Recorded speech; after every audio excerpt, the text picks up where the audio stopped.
What do you think people might misunderstand about franchising? Wow, great question. So the thing that people will must misunderstand is that a lot of people, even myself, when I first looked at franchising, I thought it was only fast food like McDonald's. And that is only one segment out of 90. There's 89 other segments that have nothing to do with fast food. A lot of people might feel, well, you need $1 million. You don't. A really good franchise that makes really good money costs a little bit more than a high-end luxury vehicle.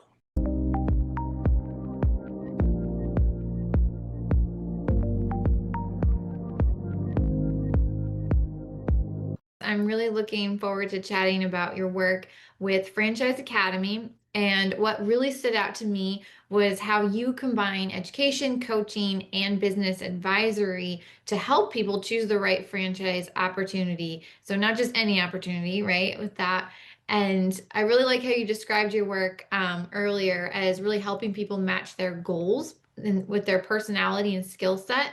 So, that is definitely a unique angle a lot of people don't think about probably when they are thinking about next steps in their career. So, yeah, please tell us about, a little bit about your story and how you got started with Franchise Academy. Sure. Well, thank you for having me on the show. I'm really excited to be here.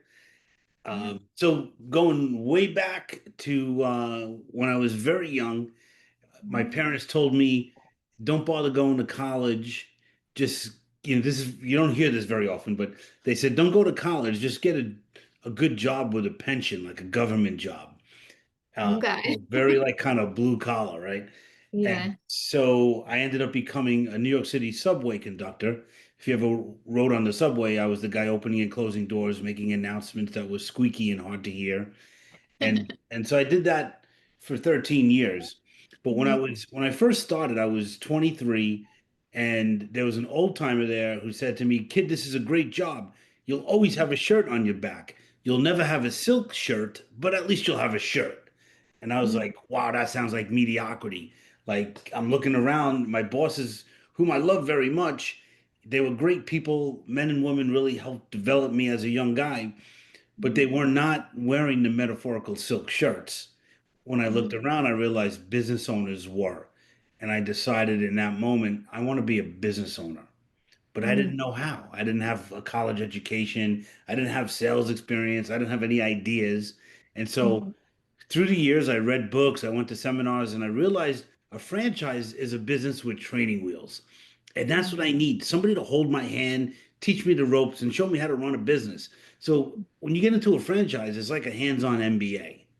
And Mhm. for most people, it's a second career, Mhm. or a third or a fourth career, even. Mhm. So back in 2000, I decided to leave the transit authority and buy something called Maui Wowi Smoothies. Okay. There's a little bit of a story in between all that, but I ended up getting met up with a coach, a franchise coach that works for the company I work with now, and she Mhm. matched me to this company based on my skills and personality and goals and budgets and all of this stuff. Yeah. So we bought in late 2000. By 2005, I was blessed enough to sell the business for a handsome sum of money and semi-retire at 41 years old. Wow. And it was from the grace of God. I mean, I worked my butt off. I worked way harder than I did as a government worker, I'll tell you that. But got into But this business, yeah, it and really paid off, yeah, clearly.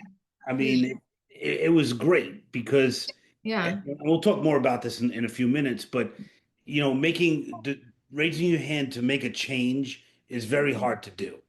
We don't Hmm. like change as human beings. Hmm. So I trained myself to make that change, and now I train others to do the same. And I've been doing it for 21 years, helping people figure out number one, if franchising is for them, and if it is, which is the right one, because there's like Hmm. 4,500 franchise concepts out there. Yeah, it seems like do you think that your situation was just kind of luck, or do you see this happen a lot where people who, really dive in, like you said, really work hard, can really make it really successful? I don't believe in luck. I Hmm. believe in manifesting. Hmm. Um, and part of manifesting is working hard, not just sitting in a corner going, I hope that everything works out. I call that Yeah. smoking hopium if you're hoping that things are going to work out. So Yeah. you have to do the work. Hmm. And I worked hard. I worked really hard, but I had faith. I knew that God would not put anything in front of me that I couldn't handle, Hmm. including leaving a job and starting a business. And so I Hmm. went in there full force with faith. And I Hmm. said to my wife, if I have to um, I don't know, sell smoothies on a street corner in New York, I will. Failure is not an option. I got to make this work. And I got out of my comfort zone. And the thing that's interesting and what I like to train people on is the fact that when you want to make a change, it's not about just choosing like, well, I want to be a teacher. So you go to school, you go to get an education degree and you become a teacher. So I just use the word become. It's becoming what you want to be. So Hmm. there's no training to become a business owner. You just have to like dive in, but you have to figure out, study, read books, talk to people who have gone before you Hmm. to learn what you have to do to become a successful business owner. And that's what I did really for 5 years is figure that out. Yeah, it sounds like um, you were really motivated because it was your own business. And that's sounds like was a huge part in why you worked so hard at that time. I happen to love smoothies, so I'm really excited about to hear your story.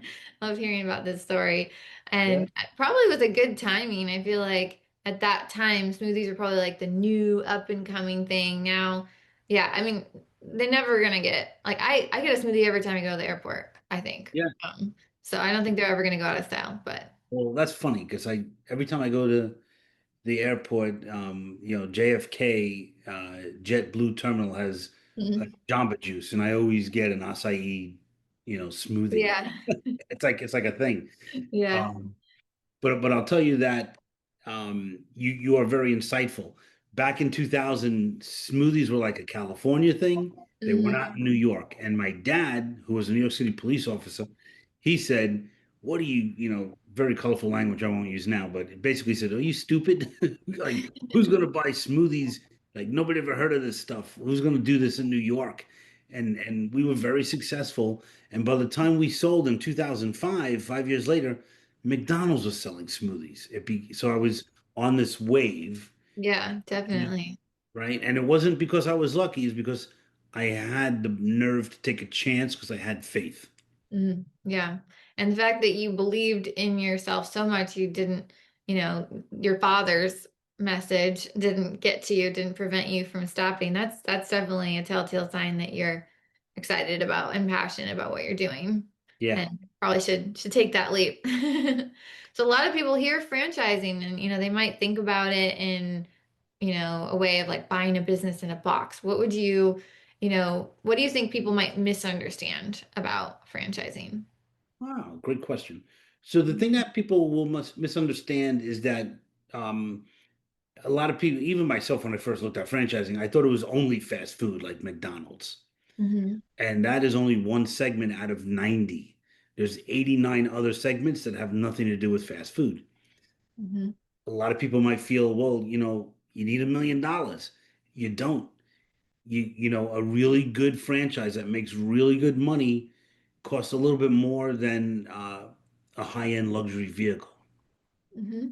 So very low six figures. Hmm. Another thing I like to share with people, which they're surprised about, is that you could use retirement funds. Like if you're at an age Hmm. where you have like a 401k as an example, you could use that money tax-free and penalty-free, even if you're below the age of 59 and a half, if you're seeding a new business, franchise or not, with that money. And Hmm. that opens up a whole world for people because some people do have, they socked away a bunch of money. And I'm never going to advocate to spend all your retirement money on a business. But if you could afford to try with some of it, you Hmm. um, you know, Yeah. and then part of the program is you do that and you have to pay yourself back as you're using it. Hmm. So as you're making money in your business, you're paying back your 401k. Now it becomes a self-directed 401k, which is all technical stuff we don't need to talk about now. but Mhm. it's probably 90% of people that buy a franchise through me use that method. Nice. And what kind of franchises do your clients often choose, or do you find a good fit? I mean, obviously, there's probably a lot to choose from. Are there any sort of trends? Are they mostly, service-based, restaurants, or do you see like more in one category or another? I'll tell you, it it really depends on the person and what Hmm. their needs are and what their Yeah. skill set is. But Yeah. just, for the purposes of for your listeners, Hmm. I break it down into three categories. There's Hmm. the big giant, brick and mortar franchises, the household names that we all know. Hmm. McDonald's and Applebee's and Outback Steakhouse, Ace Hardware, which is not in food but big footprint. So those are like a lot of money. Those will cost $1 million to open. So that's one category. A second category is what I call strip mall businesses. So it's a small footprint. If you, in your mind's eye, if you walk down any strip mall in your town, and you could see the dry cleaners and the bagel store and the boutique gym and the UPS store, Hmm. that is like that kind of stuff. Hmm. Nice. And then a third category is what I call service businesses.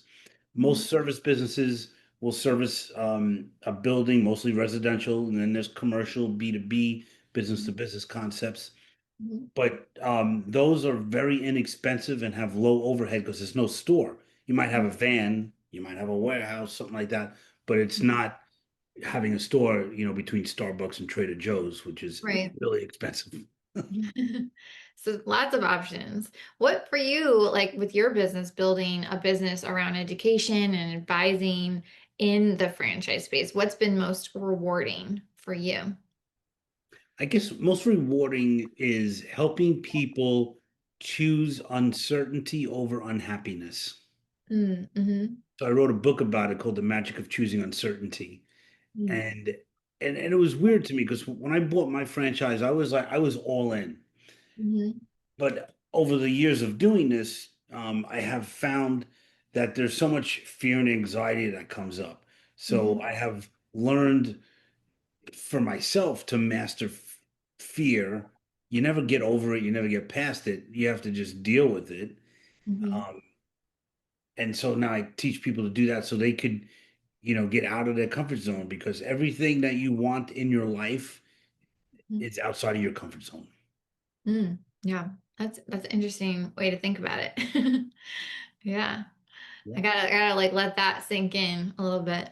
Yeah. I mean, as a young lady, take that in, think about that Yeah. because opportunities will come your way. I mean, even starting this podcast, I'm sure you Mhm. didn't just wake up and say, "Oh, easy, I'll do this, no problem." You Right. probably stressed about it for a while and thought about it and researched it, Right. and then you had to Yeah. finally pull the trigger, It's true though. I just never thought of it as so pervasive to like everything we want. You know what I mean? Like I do sometimes think about like, oh, I have to take a risk in my career, or I have to take a risk with this. But yeah, when you really think about it, it is across the board, like relationships, you know, uh, friendships, kids, health, right? We have to go out of our comfort zone to get healthier sometimes. I mean, it really does cross every area of our life. It's interesting. right? Isn't that interesting to the way just to think about that? Yeah. Mhm. And And it comes down to decision. It's just decision. Life is just a succession of decisions. There's hmm no wrong decision, hmm it's just a different journey. But Yeah. but you think about like I don't know if you're married, but like if you didn't do something, you could probably point to something specific. If you didn't do it, you wouldn't have met your spouse or your boyfriend or your girlfriend or your, whatever. And hmm those little kind of hmm decisions, man, could it affect everything? And Yeah.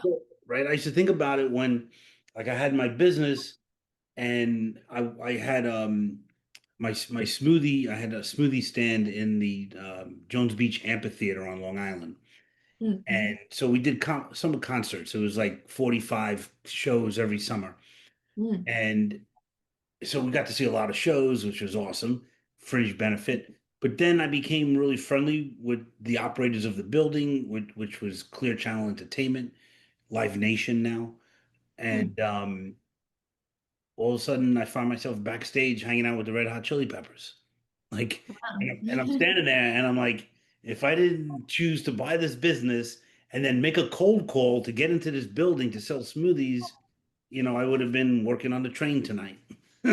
Right, because you took that risk, because you went out of your comfort zone, because you reached out directly to the van. That takes guts, that's for sure.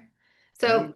in that spirit of like going out of your comfort zone, what do you feel like is the main thing now standing in the way of, taking Franchise Academy to that next level? Like every business can always go to another level, right?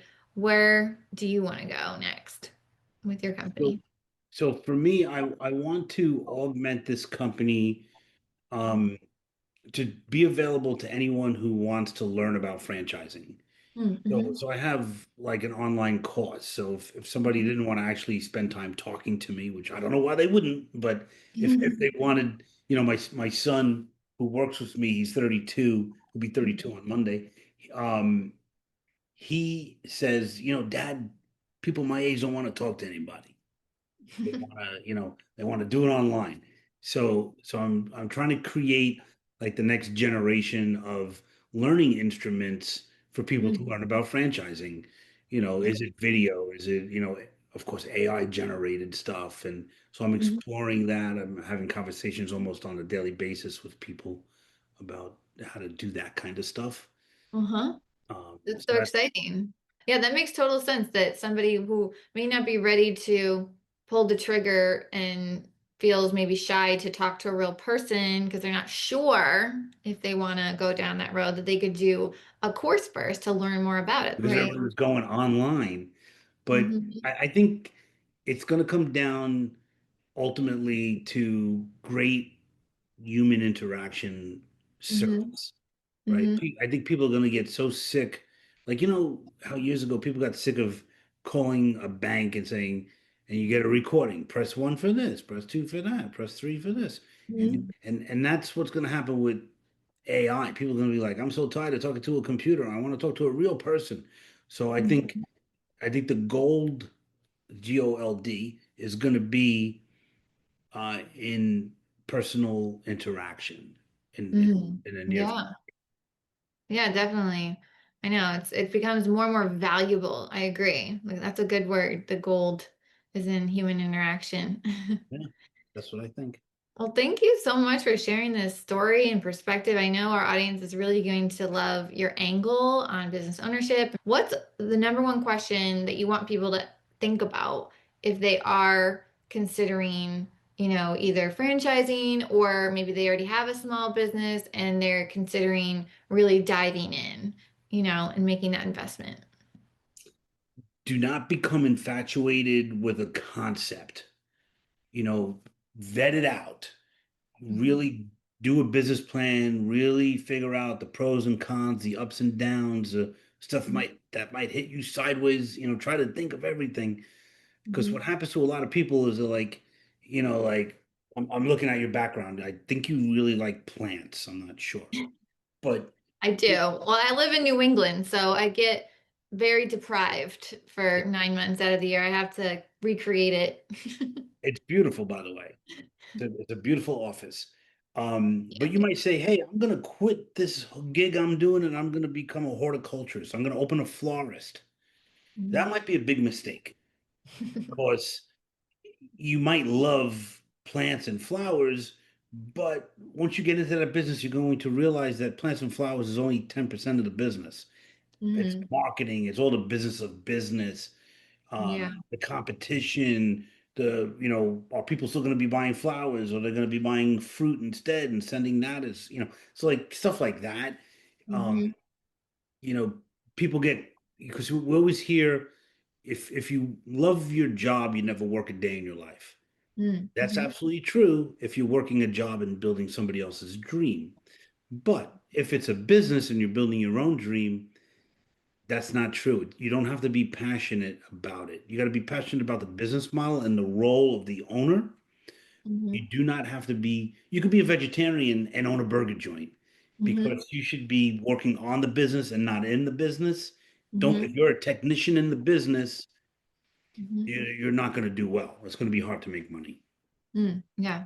Interesting. Yeah, that's a really good perspective that you bring. Thank you so much. And where can people find you if they want to, get in touch? So, the franchiseacademy.com, Hmm. my website. So you have to use the word the. It is the franchiseacademy.com. LinkedIn, just my name, Tom Scarda, Scard, D as in David A. Tom Scarda. Okay. All right. Well, that concludes that podcast. Thank you so much for joining me, Tom.